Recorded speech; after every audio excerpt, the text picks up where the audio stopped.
Bom, minha gente, boa tarde, Dica. Prazer em estar aqui com Boa você, viu? tarde, prazer grande. Tá certo. Então, vamos dar início à nossa live, né? Dando continuidade às atividades que temos feito pelo Lar Espírita Maria Dolores, nessa busca, né, de levar a mensagem espírita, levando consolo, orientação, para que a gente possa enfrentar melhor esses tempos difíceis e certamente nos aperfeiçoarmos dentro das nossas possibilidades e dentro do nosso interesse. Então, na tarde de hoje, temos o prazer de receber nossa irmã Gilca, tá certo? Que é bastante conhecida aqui na região, nós somos aqui de Caruaru, e ela é promotora de justiça, é muito atuante na área dela, é bastante conhecida aqui na região, mas também é muito atuante no movimento espírita, que embora ela esteja ligada à SEEC, a Sociedade de Estudos Espíritas de Caruaru, mas ela dá suporte a diversas entidades, aí ela, tanto fazendo palestras, mas também dando orientação, dando um apoio, dando um suporte, o que é uma coisa muito importante e inspiradora para nós, né?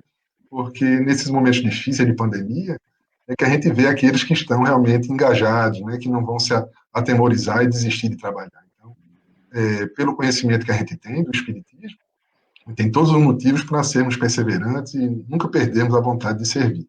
Então, é nesse sentido que a gente apresenta a nossa irmã Gilca Miranda, você vai tratar de um tema fascinante, eu estou doido para ver essa questão da cura, saber como é que é, né? E certamente é um tema instigante. Então, nós vamos fazer uma prece de início e vamos passar a palavra à nossa irmã, tá certo?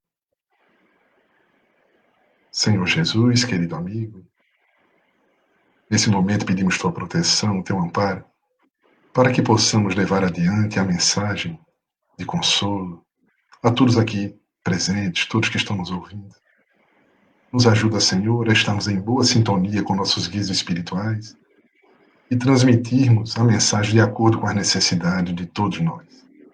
Protege especialmente a nossa irmã Gilca, que ela possa estar bem ligada ao seu guia espiritual, aos guias da casa, para que possamos levar adiante a tarefa da tarde de hoje. Muito obrigado e que assim seja.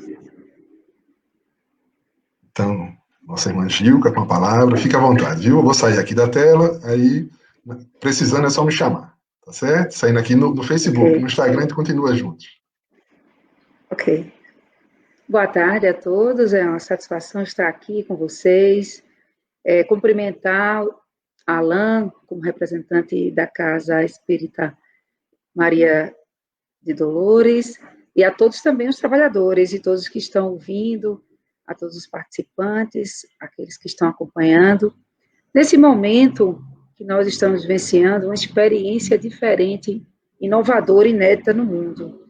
E falar em busca de cura, nós pensamos o quanto a conquista da saúde. Alan, você quer fazer mais algum comentário? Já posso começar a falar? Já posso iniciar? Pronto. Então, a conquista da saúde integral tem sido uma meta ambicionada pela criatura humana. Mas a conquista do equilíbrio dos aspectos biológicos, sociais e mentais, que é uma proposta da Organização Mundial de Saúde. Fazer o equilíbrio. E isso tem sido um desafio para a inteligência humana. Mas, ao longo de milhares de anos, os últimos milhares de anos, as experiências variadas e complexas têm mostrado resultados importantes e conquistas valiosas. Então, podemos dar como exemplo as vacinas, a penicilina, as doenças que são detectadas pelo exame de DNA, o avanço da medicina preventiva e o aumento da expectativa de vida do ser humano ao longo desses anos. Podemos também perceber que muitas doenças foram banidas, enfermidades que chegavam até exterminar povos foram extintas, mas surgiram novas doenças, desafiando o homem a estudar e a combatê-las para manter a saúde e manter, logicamente, a sobrevivência do ser humano. E agora um grande desafio tem sido essa pandemia. Essas novas doenças que surgem, mesmo antes dessa doença atual, do coronavírus, uma grande parte da medicina já vinha se questionando se esses aspectos, o aspecto orgânico, biológico, mental e social, se a união desses aspectos era suficiente para trazer a saúde integral. Então, já se discute, uma grande parte da própria medicina, a inclusão de outros aspectos. O aspecto ambiental, uma vez que os componentes ambientais, como a qualidade da água, a qualidade do ar e outros componentes ambientais, eles interferem direta ou indiretamente na saúde do ser humano. Mas um grande aspecto que tem sido levantado tem sido o aspecto espiritual. Que o aspecto espiritual tem sido tão essencial que é aquele aspecto de o ser humano ter espiritualidade, ter religiosidade, que é muito mais além do que ter uma religião. Porque tem pessoas que têm uma religião e se comportam da mesma forma que pessoas que não têm religião nenhuma. Então, não é apenas ter uma religião, mas ter espiritualidade e religiosidade. Já muitos componentes da ciência médica têm percebido que as pessoas que têm essa crença, e mais do que isso, que vivenciam a experiência do relacionamento com a divindade, vive mais e vive melhor. Então, é esse aspecto de espiritualidade que nós vamos levantar quando a gente pensa a importância. E algumas pessoas têm perguntado assim, será que Deus está punindo a humanidade com essas enfermidades que vêm ao longo do tempo, e notadamente essa da pandemia, que nunca na história, a gente diz nunca na história porque apesar de outras pandemias, mas nunca teve a característica dessa, dada até a forma como a gente comunica. A gente se comunica em tempo real, então as pessoas estão sabendo a todo momento o que está acontecendo, o que não acontecia em outras crises, né, de enfermidades. Então, a gente tem a resposta de que não é uma punição de Deus, mas um resultado das nossas escolhas. Deus permite, é a aplicação da lei divina. Ao contrário, a gente tem que imaginar que a misericórdia de Deus sempre vai nos encaminhando, mas ele permite essa punição. É como um pai que muitas vezes vê um filho ir para uma cirurgia, mas sabe que vai haver aquela intervenção cirúrgica, mas é necessária para que haja uma recuperação do seu filho. Então, percebíamos que os caminhos pareciam fechados, precisando de renovação, de crescimento, de transformação. Aliás, a gente estava percebendo o quanto a sociedade estava adoecida, quantas pessoas com depressão, quantos suicídios, quantas pessoas tomando ansiolíticos, tomando remédio para dormir. A maioria de nós conhece algum amigo, algum parente, algum conhecido que toma remédio, inclusive causando dependência, síndrome de pânico, aflições, angústias. Nesses caminhos fechados, que precisava de renovação, crescimento, olhando à luz da doutrina espírita, e o Cristo sabia que nós íamos cair nesse abismo, nesta época, por isso que ele falava do Consolador prometido, e a proposta do Espiritismo como cristianismo redivivo, que é reviver a proposta do Cristo, mostra exatamente, nos seus aspectos, tem uma pergunta lá no Livro dos Espíritos, a pergunta 737, que fala dos flagelos, que exatamente os flagelos naturais que Deus permite é para o crescimento da humanidade. E tem outra pergunta também, a 785, em que pergunta os obstáculos do progresso. O que obstacula o progresso? Aí alguém vai dizer assim, não, mas o progresso da humanidade vem acontecendo, a gente sabe, em pouco tempo, em menos de 100 anos, ninguém imaginava que a gente pudesse conversar como a gente está conversando aqui, né? Tantas inovações tecnológicas, então houve um progresso, mas o obstáculo do progresso a que se refere o Livro dos Espíritos é o progresso moral. Esse vem sendo comprometido. Então, não é uma punição de Deus, mas vamos fazer aqui um paralelo com o nosso corpo humano. Quando a gente sente uma dor, o que é uma dor no corpo humano? A dor é um sinal de alerta, é uma mensagem de que precisa ser decifrada. A dor, ela é uma corretora de rota, porque tanto é que é indicado que quando a gente sente alguma dor, a gente não tome nenhum tipo de remédio para mascarar aquela dor, porque aquela dor, ela está sinalizando alguma inflamação, alguma infecção, ou até algo mais grave. Então, é preciso parar, algo tem que ser feito, é preciso analisar, é preciso verificar. Então, a gente fazendo um paralelo com o que a humanidade tem vivenciado, é exatamente isso. Quando a gente vê os caminhos fechados, precisando de crescimento e renovação, é que a gente percebe que as doenças, ela vem como corretora de rota, e agora ela veio a nível coletivo, a nível mundial, em virtude desse adoecimento que causa dor, que é uma mensagem, é como se fosse um marcador luminoso que está marcando algo e que precisa de uma mudança de rota. Uma mudança para que a gente possa encontrar o caminho de volta, para que a gente possa percorrer um caminho de retidão. Então, é essa a grande proposta a que estamos vivenciando nesse momento.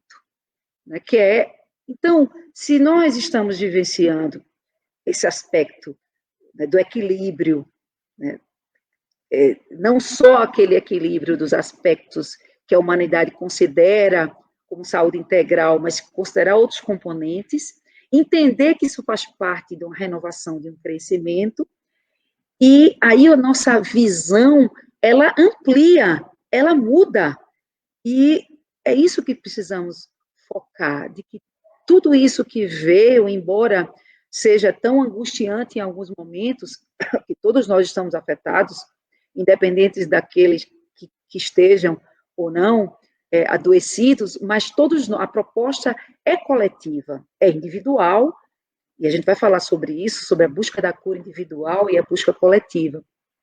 Então, entender qual é esse caminho, porque a linguagem que o grande Criador nos traz, nosso Pai amoroso, é uma linguagem que foi necessária.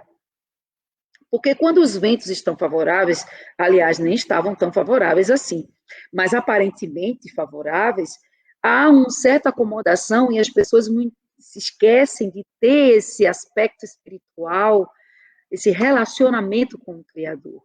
Então, é preciso entender a necessidade, no caminho da cura, entender a necessidade de cumprir, primeiro, as determinações da medicina terrena, claro, né, porque é um grande caminho de cura física, e entender que alguns grupos vão estar direcionados para um planejamento de reencarnação. Então, uma parte do grupo vai desencarnar, porque já havia no seu planejamento de que ele ia desencarnar, uma parte não vai desencarnar, porque não está no seu planejamento, mas a maioria de nós vai depender das nossas escolhas. Ou seja, e a gente vai falar disso, é importante que a gente siga as determinações de prevenção e de tratamento, porque a gente não pode utilizar a fé, algumas pessoas até, a gente vê até entrevista, né, alguém dizer assim, não, eu não tenho que me preocupar, e a gente vai falar sobre a questão desse aprendizado, né, de que nos traz. Então, a proposta que a doutrina espírita nos traz, visando o cristianismo redivivo, é a mesma proposta que o grande mestre Jesus nos traz. Porque Jesus realizou muitas curas, está lá nos evangelhos, as curas do mestre Jesus. 26 curas nos evangelhos.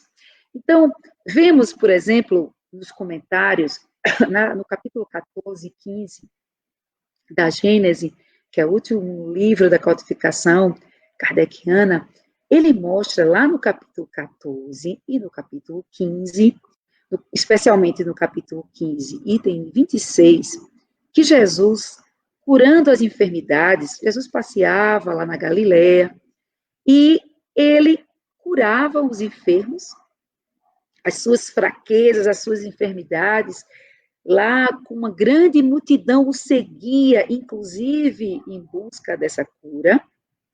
Mas Jesus aliviava o sofrimento e ele prendia as pessoas pelo coração.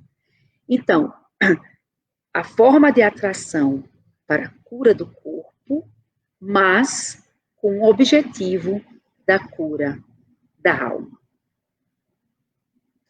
Então, a gente vai ver lá em Lucas capítulo 7, versículo 18 e 22, a Gênese comenta isso lá no item 26, de que, certa feita, os discípulos de João Batista procuraram Jesus, perguntando se ele era o Cristo, se ele era o Messias. E Jesus diz: ides e dizei a João que eu curo os cegos para que eles enxerguem, eu curo os surdos para que eles escutem, e o evangelho é anunciado a todos, né? Os pobres a todos. Então, inclusive ele continua dizendo que conhecerei, né, a árvore pelo fruto. Por que ele diz isso para João Batista? Porque João Batista, como todos sabemos, era o precursor, foi o grande precursor do cristianismo. Foi ele que veio preparar o caminho para a vida de Jesus. Mas João Batista, ele apenas não fazia o batismo das pessoas, pegava aquela água lá do Rio Jordão e jogava na cabeça das pessoas, não. Ele aproveitava, inclusive se vocês forem verificá-la nos evangelistas que falam em João Batista, notadamente os evangelhos sinóticos, o evangelho de Mateus, de Lucas e de Marcos, as expressões de João Batista é endireitai as suas sendas, ou seja, endireitai os teus caminhos. Ele já falava, inclusive, até da questão do consumo, né, do cuidado de não ser uma pessoa consumista, e também da transformação. A proposta que João Batista fazia era, através daquele ato simbólico do batismo, também de ofertar uma transformação, uma reforma. Então, quando Jesus disse a ele, diz a João Batista que eu estou transformando as almas, ele está dizendo, lógico que Jesus tinha o poder muito maior do que João Batista, mas ele sabia que com esse recado, ele ia entender que ele era o Messias, porque ele veio para curar não só corpos, ele curava corpos também, mas uma forma de trazer o coração das pessoas para a mensagem evangélica.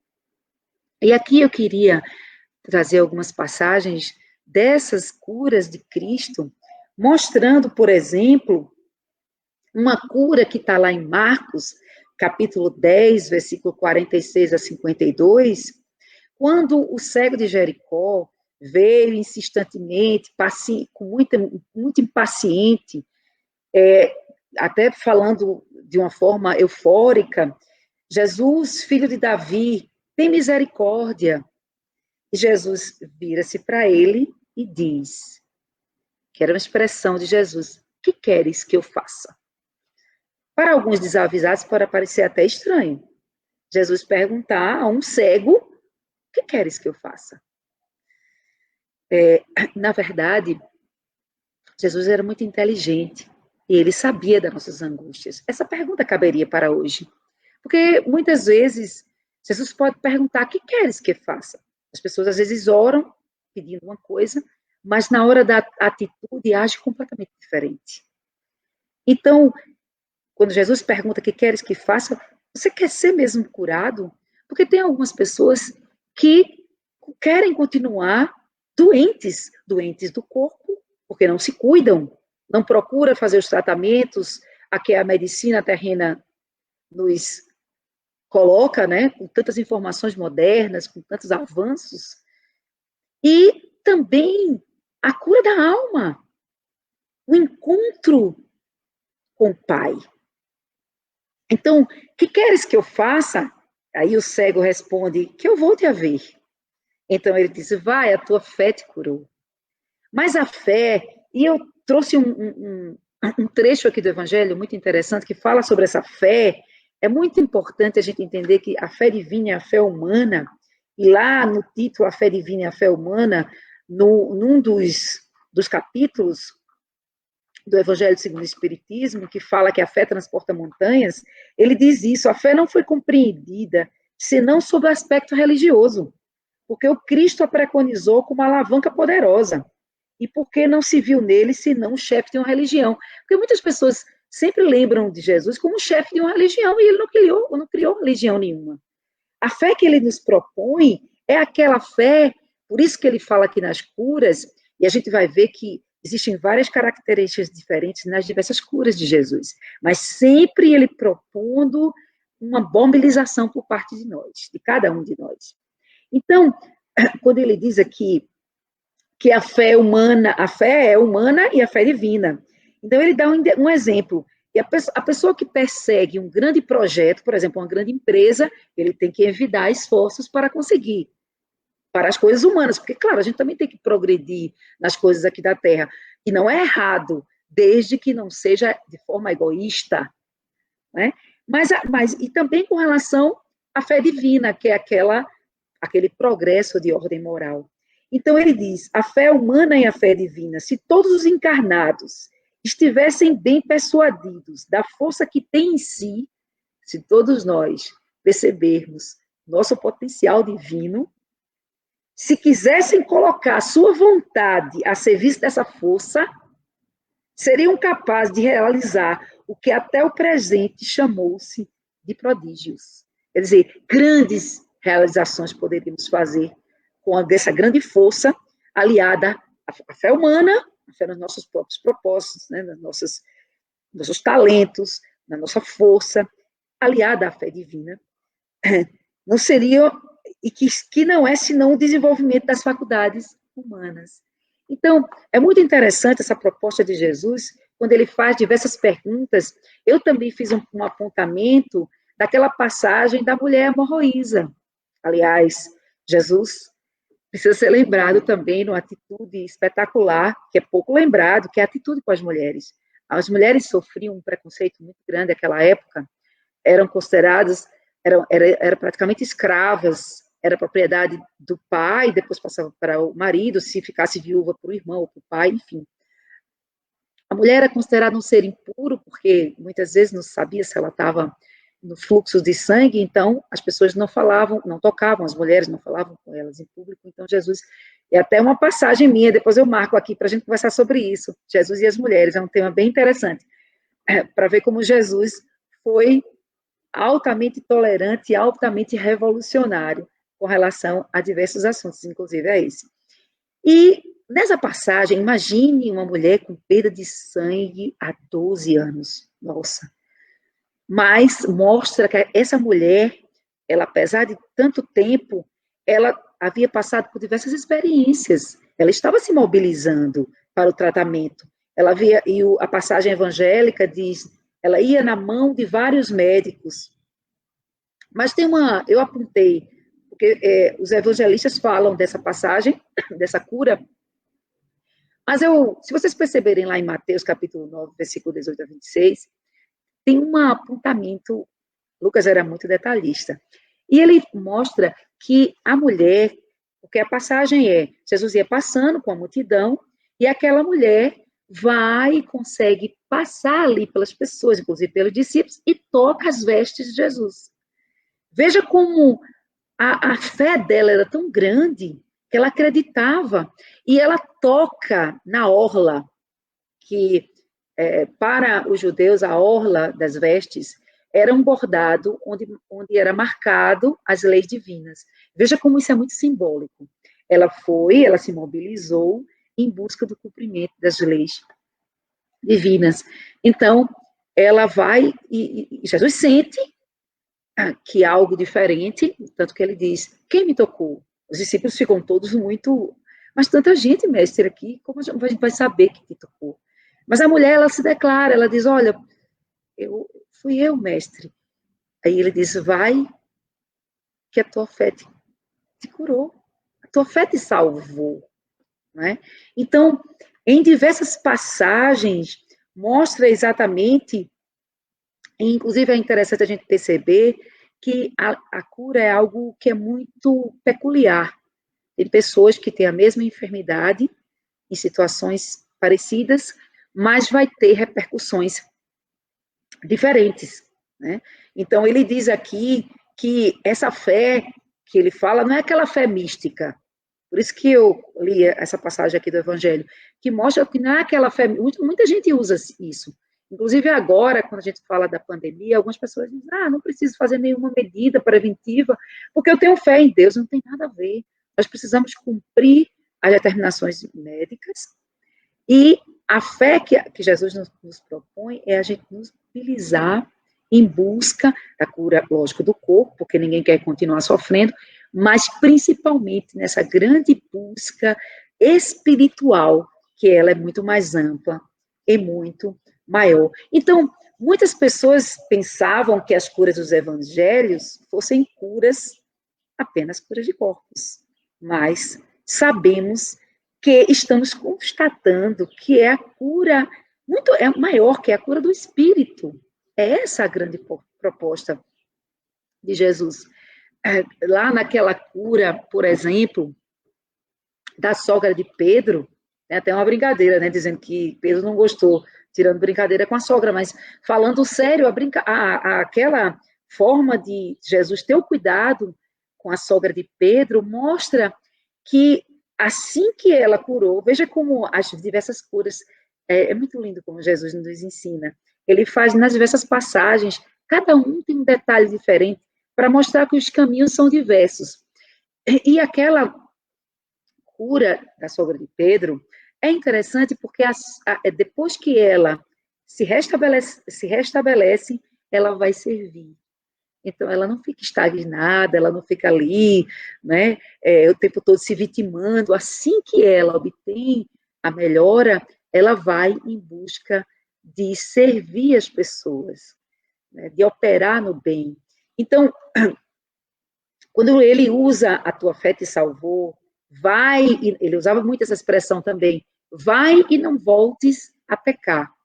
Então, mostrando que, impulsionando a transformação.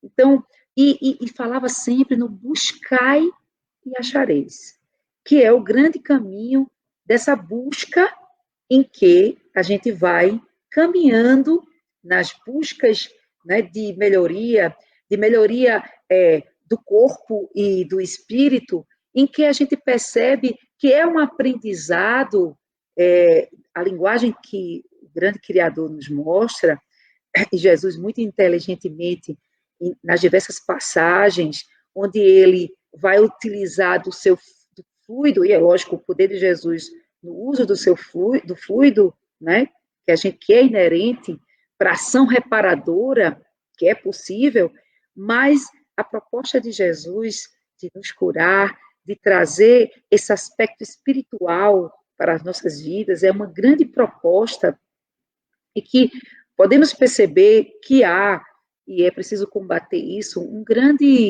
grande postura de muitas pessoas de desespero, de aflição. E o medo, que deve ser aquele medo, lógico, do princípio da conservação, Jesus também nos colocou esse princípio para a gente poder se conservar, um medo razoável, né, para que a gente se cuide, é natural. Mas o que a gente tem percebido, e é muito importante a gente tocar nisso quando a gente fala em cura, que há um certo pânico, um certo desespero. E o pânico, o desespero, paralisa as nossas atividades. Muitas vezes, fecha os olhos, e está fechando os olhos de muitas pessoas, para a grande proposta que é essa mudança está vindo para nossas vidas. Então, tem gente que chega a falar no Apocalipse, o fim dos tempos, e, na verdade, a grande proposta do Criador não é a extinção da humanidade, mas a transformação. Por isso que a gente falou aqui em renovação, em crescimento e transformação. Porque nem o pânico que paralisa e nem aquela indiferença que vai ocasionar, muitas vezes, um risco à própria saúde, e que isso é um comprometimento, porque nós somos julgados pela nossa intenção, então é uma responsabilidade, ninguém pode usar esse argumento de que, não, eu estou imune porque eu tenho fé. A fé que mobiliza é a gente poder entender, por isso que a gente fala aqui em fé, e que a gente tem que se verificar quais são as mensagens que estão vindo para mim. Né? O que é que... E quando Jesus faz a proposta de mudança, é bem interessante que ele diz assim, olha, ele quer nos curar da nossa cegueira. Aonde é que eu estou cego? Onde é que eu não estou enxergando? Por exemplo, no meu relacionamento conjugal, onde é que eu estava conversando recentemente com um amigo, e ele dizia que vários casais que ele conhece teve um problema muito grande agora nessa pandemia. Na verdade, o relacionamento já estava trincado. A pandemia, ela veio trazer à tona aquilo que já, na verdade, já existia. Porque as pessoas, nesse automatismo do dia a dia, inclusive esse automatismo que faz com que as pessoas não pensem, essa grande proposta agora de parar, que a gente fala, a doença faz com que a gente sinta dor, essa dor é um alerta para a gente parar e a gente mudar a rota. Por isso, essas mensagens já vêm desde a época de João Batista, né, quando ele falava endireitar as suas sendas, já vem sempre, parece que a humanidade está sempre mudando e os missionários vêm para... Então, a grande mensagem é exatamente de colocarmos nessa rota, e essa proposta de Jesus, quando ele fala em cegueira, quando ele fala em surdez, onde é que a gente não está ouvindo os sinais? Porque os sinais, Deus fala conosco através das pessoas e dos acontecimentos. Então, às vezes, para aqueles, quando a gente vai para os templos, às vezes o padre já falou, o palestrante falou, né? O pai e a mãe falou, porque também os nossos familiares também falam, recebem os sinais para a gente poder... Enfim, tantas mensagens e a gente, como muitas pessoas acham que os ventos estão favoráveis, quando, na verdade, nós estamos perdendo a rota. Quantas pessoas agora, e a sinalização dessa alerta, veio trazer um olhar mais amoroso, onde a gente vai começar a valorizar o contato físico, por exemplo, nos trazer a cura da aproximação, né? Para que a gente possa enxergar onde é que está a nossa cegueira, onde é que está a nossa mudez, porque esses problemas é falta de diálogo. O diálogo lógico, respeitoso, precisa acontecer nas relações, porque vivenciar um relacionamento humano, né, do dia a dia, tem muitos bilíngues, muitos entraves que a gente precisa fazer, que aí vai estabelecendo uma cura nos relacionamentos, uma cura, porque a cura que a gente fala é uma cura muito mais ampla do que as enfermidades do corpo físico. Em que pese as grandes angústias que a humanidade vem passando, em busca da cura do corpo físico. Mas, às vezes, a gente escuta alguém dizer assim, eu vejo a hora das coisas voltarem ao normal. Voltar como era antes. Mas como assim voltar como era antes? Porque a proposta não é voltar como era antes. Se a gente não tinha tempo antes, porque tudo era muito automatismo, alguma coisa precisa mudar. Então, por exemplo, eu conversava também recentemente com uma pessoa que dizia isso, olha, parece que estou trabalhando mais ainda. Então, alguma coisa não está certa. Porque não era. A proposta foi de parar e mudar o rumo, mudar a rota.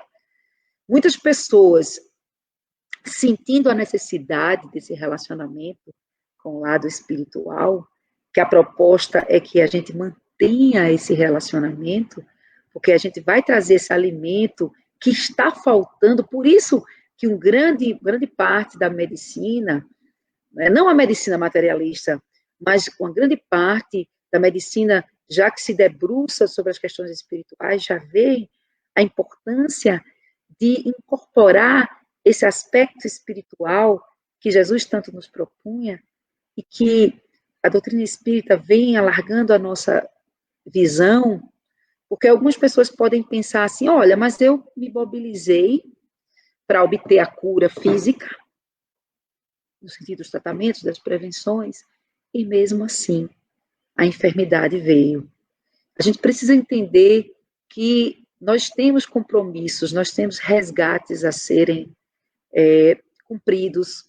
Então, tudo está certo dentro da lei de Deus. Então, se a gente tem a consciência tranquila que tudo está sendo executado no sentido dos esforços, tanto para a questão da cura física como a cura espiritual, então é a hora da entrega, porque a fé é muito mais do que as pessoas falam, não, eu acredito em Deus. A fé, ela propõe aquele mergulho nos braços do Pai, entendendo de que se todos os caminhos estão sendo executados para que haja a cura física e a cura espiritual, e ela assim não vê, por isso até que nos tratamentos espirituais que acontecem, por exemplo, nos templos espíritas, tem que ter o acompanhamento, lógico, médico da Terra, e também o entendimento que a grande missão é a cura do espírito, é a cura da alma. Vivenciando, revivendo o ensinamento do Cristo, de que despertando, lógico, em cada caminho, porque as mensagens de Jesus nas diversas curas comprovam isso, que em cada detalhe das curas a gente vai ver que um percorreu um caminho maior, outro percorreu um caminho menor, né?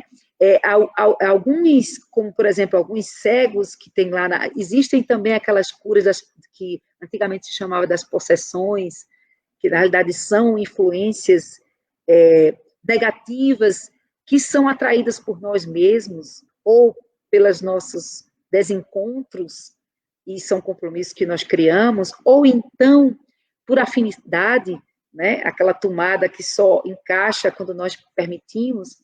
Então, todos esses caminhos que Jesus nos propõe da busca da cura depende exatamente dessa mobilização. Então, qual o caminho que a gente está tomando para que a gente possa encontrar essa cura, tanto do físico como a cura espiritual? A proposta de silenciamento, por exemplo, para o autoconhecimento, porque esse silêncio essa grande proposta que Deus nos faz de fazer a interiorização, né, de trazer do exterior para o interior de cada um de nós. O silêncio e o autoconhecimento é um processo que precisa para obtermos a cura. Por isso que lá na pergunta 919 também nos fala que qual é o caminho mais rápido para a gente evoluir, né, para evitar os arrachamentos do mal. E a resposta que já tinha, né, desde aquele filósofo grego, que é o conhece a ti mesmo, nos propõe que a grande busca é começar a nos observar. Porque muitas vezes a gente não percebe, não no sentido de nos sentirmos culpados, porque isso nos congela, isso nos perifica, isso nos deixa numa situação cristalizada, isso não avança, né? Mas reconhecer, nos perceber. A grande proposta, por exemplo, de Santo Agostinho, que está lá também, é a gente fazer aquela revista, um grande caminho para a gente poder entender esse processo de cura, a gente começar a fazer a revista no nosso dia. Então, como é que a gente está lidando com esses momentos agora que já perduram mais de 90 dias, acho que quase 4 meses, né, na nossa vida? Qual a mudança? O que é que eu percebo em mim? Porque senão o que vai acontecer é que a gente vai esperar, muitas pessoas estão ansiosas para que tudo isso passe, e se nem uma lição ficar, a dor ela vai permanecer, ou ela vai voltar, de uma forma ou de outra. Então, essa grande proposta que o autoconhecimento, que a cura faz, por exemplo, do perdão, quando a gente falou da gente não se culpar, a gente tem que perdoar nós mesmos, mas é aquele grande processo, né, que Paulo fez de se perdoar, tanto que ele disse, Senhor, o que queres que eu faça? Ele poderia ter se congelado, poderia ter ficado nas reminiscências se culpando, mas não, ele fez um movimento. O perdão ao outro, a grande cura, a grande busca da cura é quando a gente exerce o perdão, que não é um movimento fácil, a gente tem que reconhecer, mas ela é plenamente possível quando a gente faz aquele movimento de oração para que, mobilizando nossas energias, a gente possa ir conseguindo retirar aquele sentimento que traz o adoecimento. Muitas pessoas guardam o sentimento de rancor, de ressentimento, que o ressentimento é você sentir diversas vezes, né? Você fica ali sentindo, você vai maculando, se tornando cada vez mais enfermo. E quando você opera a cura, você liberta, e principalmente você faz uma libertação de si mesmo. Então, é um processo, é um movimento que devemos observar, onde eu devo me conhecer, onde eu devo perdoar. E esses movimentos que a gente deve aproveitar agora que antes a vida atropelava tudo e agora a grande proposta é de olhar para dentro de nós mesmos e ofertarmos essa grande proposta de Jesus nas nossas vidas, de uma cura integral, de uma cura plena. Tem que ser exercida, e essa agora, a gente pode dizer também que nós estamos vivenciando uma grande experiência única. Nós estamos vivenciando um momento de transformação do nosso planeta, em que nós podemos não só transformar, mas mobilizar uma transformação na vida de cada um. Porque nós podemos, às vezes as pessoas dizem assim, mas eu não tenho condições de mudar tanta coisa que tem que mudar, né? Mas Madre Teresa de Calcutá usou uma expressão uma vez, bem interessante, ela diz assim, que eu sei que eu sou uma gota no oceano, mas uma gota, mesmo sabendo que é uma gota, faz muita diferença no oceano. Então, que sejamos essa gota de mudança na nossa vida e na vida. E muitas vezes essa gota pode virar ondas. Quantas pessoas que viram verdadeiras ondas no seu núcleo familiar, no seu núcleo de trabalho, operando essa cura. Tem uma passagem bem interessante, quando a gente falou de crescimento, a gente lembra da importância do perdão, a gente lembra da importância do autoconhecimento, a gente lembra da importância da oração, né? A grande importância de você orar, mas não é que a oração ela opera também curas, mas ela tem um movimento bastante interessante, porque é uma cura que ela deva também operar uma ação. Por isso que Jesus sempre falava dessa fé que opera a mobilidade.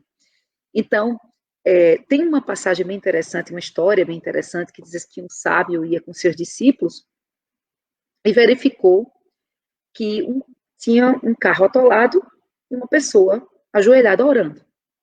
E ele olhou com seus discípulos e seguiu adiante. Mais na frente, ele viu uma pessoa também com o carro atolado e que, apesar de resmungar algumas coisas, mas estava fazendo tudo para tirar o carro daquela situação de atolamento. E o sábio disse, vamos ajudar. E eles ajudaram e tirou o carro. E os discípulos, quando ele saiu, os discípulos disseram, mas mestre, o senhor não quis ajudar o primeiro que estava orando? Aí ele disse, ele estava orando, mas não estava fazendo nada para retirar, para sair. Somos nós, atolados, estávamos atolados, e Deus deu uma balançada, né, para que a gente saísse daquele atolamento, para nos impulsionar no progresso. E que nossa oração, ela é importante. Mas ela é importante, e o ideal aí nessas duas passagens não é nem você ficar só orando, sem fazer nada, e nem você ficar reclamando e apenas agindo, mas orando, e aí por isso que a união, sabe, diz, olha, eu preciso dizer a vocês que o ideal não seria essas duas posturas, mas a união da oração com a mobilização, que opera a transformação. Bem, eu só vou ler uma mensagem, porque está chegando no prazo que a gente combinou, né, Alan, de concluir, mas eu tenho uma mensagem aqui de Emmanuel, muito bonita, para a gente terminar essas passagens, né, de reflexão importante, que diz o seguinte, é muito importante combater as moléstias do corpo, mas ninguém conseguirá eliminar efeitos quando as causas permanecem. Usar os remédios humanos, todavia, a gente deve usar os remédios humanos, todavia, inclina-te para Jesus e renova-te espiritualmente nas lições do seu amor. A doença, quando não seja a advertência das células queixosas do tirânico senhor que as domina, é a mensageira amiga, convidando a meditações necessárias. Então, veja, ele diz, ou a doença é uma advertência das células se queixando da gente, porque a gente está com ódio, com ciúme, intoxicando as nossas células, ou então com abuso da comida, enfim, de tudo que a gente sabe que é errado fazer, né, em termos materiais e espirituais, ou então é uma mensageira, porque ela está trazendo uma mensagem, sinalizando que a gente deve fazer uma meditação necessária à mudança da nossa vida. Então, diante disso, deixo a palavra para a Alan, se tiver algumas considerações, algumas perguntas, para que a gente possa fazer essa conexão aí com as informações. Ok. Pois não. Tá certo, Gil. Que beleza, né? Passou rápido, né? De tão leve, tão gostoso e agradável que foi. Olha, tivemos várias participações, não surgiram perguntas, mas, por exemplo, no Instagram, tivemos aí a participação de Simone Vasconcelos, todos parecendo concordar e gostando, dizendo que a meditação é caminho para a cura. A Keila Moura parabenizou a live como assim, muito importante para o momento, para todos nós. Cíntia Miranda, dizendo que foi perfeita a colocação, tá certo? Já aqui no Facebook, também tivemos diversas participações. Alguém quis marcar a presença aqui, Fátima Maria, vou até botar aqui na sua tela no Facebook, vai aparecer. Que Dizendo, bom, oi, que bom. Gilca, estou aqui. Maravilhosa, Tá minha certo? tia, linda. Ótimo, ótimo. Tivemos também a participação assim, bastante presente da nossa irmã Maria do Amparo. Ela fez vários comentários. Eu vou botar um aqui, são vários, depois você pode ver com calma no Facebook, mas tem um aqui que ela colocou: a cura mais importante é a do espírito. E com tudo que você falou, né? Mas ela fez várias colocações, depois você pode olhar com calma, tá certo? E assim, para a gente encerrar, que realmente nosso tempo já está assim, caminhando para o término, a gente gostaria de agradecer a presença de todos que aqui estiveram, tá certo? E vamos passar a palavra para a nossa irmã Gil para fazer suas considerações finais, e depois a gente faz a prece e vamos encerrar. Deixando aí esse gostinho de quero mais, né? Que foi gostoso. Já ela mesmo já deu a dica aí de um assunto muito bom. Né? A gente marcar aí depois para ver essa relação de Jesus com as mulheres, como foi, que realmente é fascinante. Excelente. Vamos marcar, tá certo? Então, fique à vontade, Gil. Pode fazer suas considerações. Eu queria fazer um comentário sobre, acho que alguém falou sobre a questão da meditação. A meditação é muito importante, a meditação dá um momento para que a gente possa esvaziar um pouco a nossa mente, é muito importante, tem sido muito indicada a meditação transcendental, que é aquela que a gente para um pouco e dá mas a meditação, eu gostaria de lembrar também da meditação reflexiva, que é aquela meditação em que a gente pensa na vida, a gente faz um planejamento em todos os aspectos dos nossos papéis, seja nos papéis familiares, profissionais. Então, é importante também a meditação transcendental e a meditação também de reflexão. Porque como a gente vivia num mundo um cotidiano muito corrido, a grande proposta também é da gente analisar, a gente parar, dar essa parada estratégica, para a gente também, nesse momento de meditação transcendental e meditação também reflexiva, a gente poder fazer um planejamento. Porque o Criador, ele planeja, não é como nós, né? Então, a gente tem todo um planejamento para a nossa vida. A gente tem que entender que o nosso barco, gente, não está à deriva, não. Jesus, que é o nosso governador espiritual, está à frente de tudo. Então, não tem por que ter desespero. É lógico que vai ter alguns momentos de aflição. Eu quero dizer aqui a todos aqueles que estão enfermos, que confiem, mantenham, façam todos os tratamentos que tem que ser feito e mantenham a sua fé forte. E aqueles que também têm os seus parentes enfermos, ou que tiveram seus parentes desencarnados, por sinal até, Alan, eu vou falar desse tema, a morte não é o fim, depois da manhã, para falar exatamente que nós somos imortais e a morte continua. É claro que é difícil, vamos vivenciar o luto, vamos sentir, ter saudades, mas a gente precisa ficar confiante em Deus, que a gente fala tanto, isso vai passar, mas é mais do que isso, porque se a gente ficar falando só que vai passar como se fosse uma coisa só tormentosa, só trouxesse, mas tem muita coisa positiva, a gente precisa confiar em Deus, saber que Ele está à frente de tudo isso, que o nosso grande Jesus está no leme nessa grande orbe, nosso grande barco, né, que naquela passagem que ele fala, né, da tempestade, ele acalma a tempestade da nossa vida. Precisamos estar confiantes disso, continuar firmes, fortes, entendendo que a grande cura, essa cura integral, nós precisamos incorporar no nosso dia a dia, não só como aquele que as pessoas ligam muito a questão religiosa aos templos. As questões religiosas têm que ser do nosso cotidiano, do dia a dia. O templo é para carregar as baterias, para a gente dar uma estudada, para a gente dar uma relembrada, para, vamos dizer, aquecer mais a nossa mente, para poder, porque os desafios do dia a dia, realmente, a gente precisa estar sempre lendo a palavra de Deus, mas o grande desafio é vivenciar a mensagem evangélica.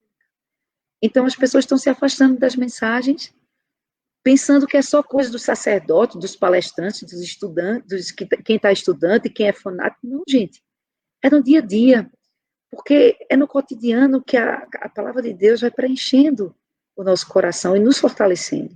Então, que nós possamos estar fortalecidos, porque vamos sim caminhando para obter a nossa cura, a nossa saúde integral. Mas isso são investimentos diários, do dia a dia. São hábitos que vamos criando, é a prece, é a oração, é o estudo, é a mensagem, enfim, estar conectado, estar próximo, estar exercendo esse aspecto da espiritualidade, da religiosidade, né? A gente entrar no caminho. Por isso que Jesus, né, e a proposta de Deus é nos encaminhar de volta, porque nós, como filhos rebeldes, estamos sempre, né, indo por caminhos tortuosos, mas a busca da cura nos propõe isso. Então, Alan, você quer fazer a prece? Como é que é? Você quer que eu faça? Como é que Você quer fazer? Faltam 7 minutos. É verdade. Então, vamos lá. Vamos fazer a nossa prece. Você quer fazer? Faça.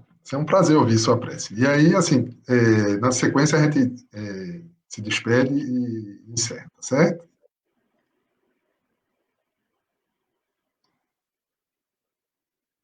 Pai amado, Pai amoroso, sabemos que tem tantas aflições ainda no mundo, sabemos que precisamos caminhar para a cura, não só dos nossos corpos, mas principalmente a cura da nossa alma, atingindo a saúde integral tão ambicionada por todos, mas que precisamos entender, seguir o caminho do progresso moral.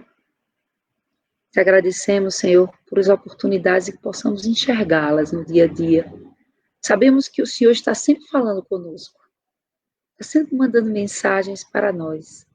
Que possamos, Senhor, estar aptos com os corações abertos, com a mente aberta, para recepcionar as tuas mensagens, o teu amor, a tua paciência, e, enfim, exercendo o autoconhecimento, o perdão e caminhando a passos, às vezes não tão largos, às vezes curtos, às vezes um pouco mais largos, mas caminhando. Que permita, Senhor, que nós possamos nos impulsionar, não ficar estagnados, não ficar parados no tempo, mas seguirmos adiante, olhando aquela luz, imaginando o Senhor ali, o Senhor Jesus, nosso mestre amado, como ele ficava ali na Galileia, ensinando para os pescadores, caminhando e ensinando, curando, mas mais do que curando corpos, curando almas, transformando vidas, que possamos ser um seguidor fiel de Ti. Que as bênçãos possam recair sobre nós, hoje, agora e sempre. Assim seja. Assim seja. Ok, muito obrigado. Então, eu gostaria de te agradecer mais uma vez, viu, pela disponibilidade, pelo carinho de estar aqui com a gente. Foi muito bom, viu? Com certeza o pessoal, pelos elogios que eu vi aqui, o pessoal gostou bastante. tá certo? Depois vamos marcar outra, tá certo? Vamos sim, vamos sim. Prometemos não abusar. Não, fique à vontade. Certo. Então, pronto, gente, eu vou encerrar primeiro aqui no Instagram, porque começou um pouquinho, mas já já ele vai cair. Então, eu vou encerrar o primeiro do Instagram, Facebook, daqui um pouquinho. Espera um pouquinho, tá certo? Pronto. Valeu, gente. Muito obrigado.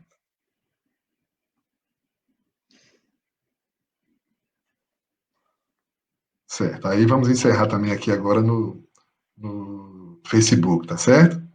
Gilca, até Certo. logo, pessoal. Muito obrigado pela presença de vocês, viu? Obrigada, um abraço a Certo. todos.